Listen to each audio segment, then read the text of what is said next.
honnêtement, combien d'entre vous ont eu ce soir le sentiment de ne pas réussir à bien pratiquer? Donc vous avez vu, la majorité d'entre vous ont le sentiment de ne pas avoir réussi. C'est quelque chose qui me frappe beaucoup.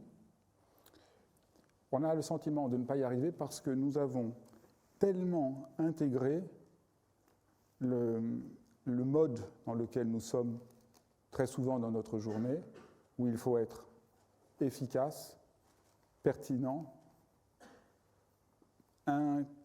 parfait, que nous avons tendance à pratiquer exactement de la même manière.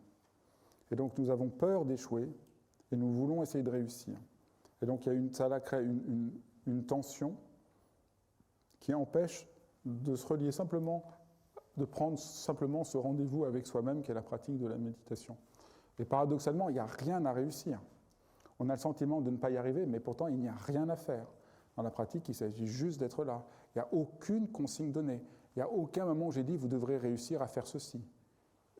Il n'y a pas un moment où on dit « vous devez faire ceci, vous devez atteindre tel état ».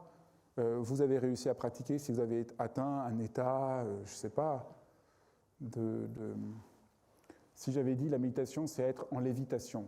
Après, vous dites, j'ai raté, là, ce serait indiscutable. Mais il n'y a pas la moindre indication qu'on donne dans la pratique. Juste, vous vous reliez au moment présent tel qu'il est, simplement. Et nous ne réussissons pas à le faire.